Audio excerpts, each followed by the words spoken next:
Welcome to back my YouTube channel BT for classes. आप सभी को मेरे YouTube channel BT for classes में स्वागत एवं अभिनंदन है।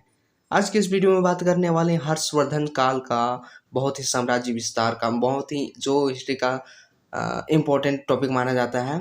आज अगर आप सभी का जो बीए आप सेमेस्टर 1 में है, आप सभी का बीए सेमेस्टर 1 का हिस्ट्री मेजर या फिर माइनर पेपर है, ठीक है, तो ये दोनों के लिए ही बहुत ही ज़्यादा इम्पोर्टेंट होने वाला है।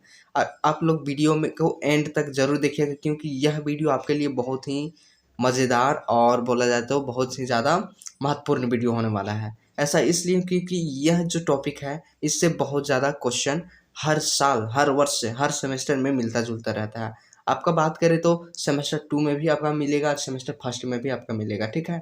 तो सेमेस्टर 2 वाले भी हैं, तो वो सभी इस वीडियो को देख सकते हैं और अच्छे से समझ सकते हैं। और फर्स्ट सेमेस्टर में भी जो है वो भी अच्छे से वीडियो को देखिए और ध्यान से देखिए।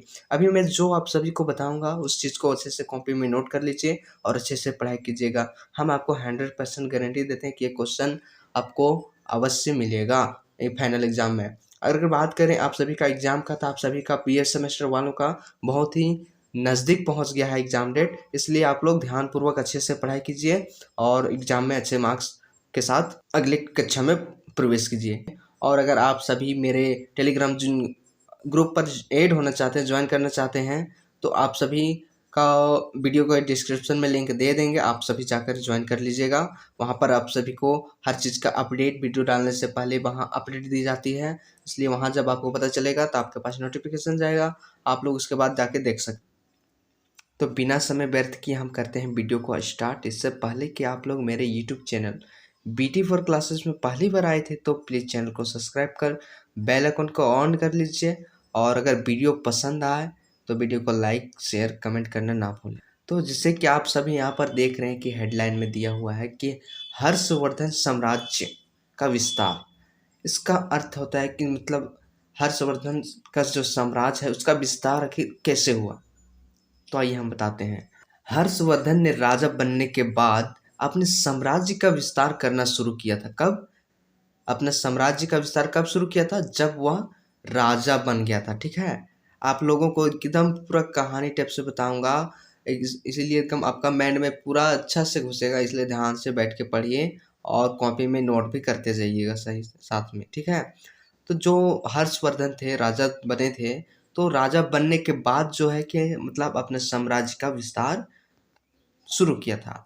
उसने लगभग पूरे उत्तर भारत पे अपने शासक को स्थापित कर लिया था। राजा बनने के बाद जब हर्षवर्धन साम्राज्य का विस्तार शुरू किया, उसके बाद अगर बात किया जाए तो उसने पूरे उत्तर भारत में क्या किया था? अपने शासन को स्थापित कर लिया था। गुप्त साम्राज्य का कई दशकों पहले विनाश हो चुका था, और जो गुप्त साम्राज्य का मतलब था, उसका जो कई दशक थे वो पहले ही नष्ट हो चुका था, वो खत्म हो चुका था, तथा उसके सभी अंग छोटे छोटे हिस्सों में बढ़ चुके थे। किसका? गुप्त साम्राज्य। जितने भी अंग थे ना, वो सारे के सारे मतलब बट चुके थे एक दूसरे से, ठीक है। जिसकी वजह से हर्षवर्धन को उन राज्यों को अपने राज्यों में मिलाने में ज्यादा संघर्ष नहीं करना पड़ा था। जैसे कि जो गुप्त साम्राज्य था, उसके जो जितने भी छोटे छोटे मतलब अंग था दशक का, वो तो पहले ही विनाश हो चुका था। लेकिन उसके बाद अगर बात किया जाए कि जितने उस सारे उसके गुप्त साम्राज्य के अंग थे, वो छोटे छोटे खंड में बट गए थे, हिस्से में बट गए थे, जिसके वजह से जो हर्षवर्धन को अपने राज्य में साम्राज्य फैलाने में उसको ज़्यादा संघर्ष करने का आवश्यकता नहीं पड़ा, उसको ज़्यादा संघर्ष नहीं करना पड़ा, ठीक है। उसने पूरे उत्तर भारत पर अपना सत्ता प्राप्त कर लिया, और इसके बाद जो हर्षवर्धन था वो पूरे उत्तर भारत में अपना सत्ता स्थापित कर लिया था, ठीक है। अब बात करते हैं कि 606 ईस्वी में जब हर्षवर्धन सम्राट बना था। कब बना था? तो 606 ईस्वी में सम्राट बना था। कौन? हर्षवर्धन। तो उसके मंत्रियों के सहयोगों ने उसे महाराजा की उपाधि दी, ठीक है। उसे महाराजा का उपाधि कौन दिया था? उसके खुद का मंत्री, ठीक है। किसका? हर्षवर्धन के खुद का मंत्रियों ने उसको सहयोगी देकर महाराजा उसको घोषणा किया। अब राज्य की शांति व न्याय व्यवस्था बहुत ही बेहतर थी, जिससे बाहरी दार्शनिक व विद्वानों को राज्य वितरण के लिए जो वितरण है उसके लिए प्रभावित किया।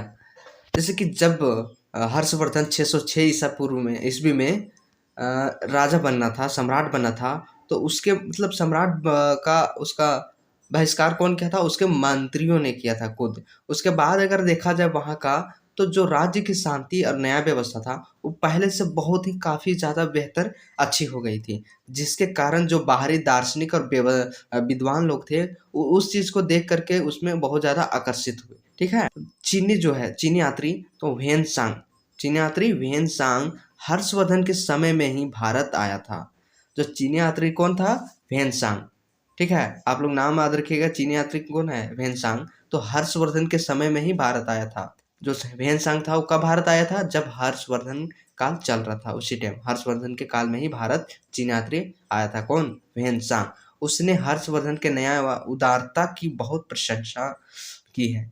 और जो चीनी यात्री व्हेन-सांग है, वो जो हर्षवर्धन सम्राट है उसका उदारता की बहुत प्रशंसा की है, बहुत उसके बारे में विचार किया है, अच्छा समझा है।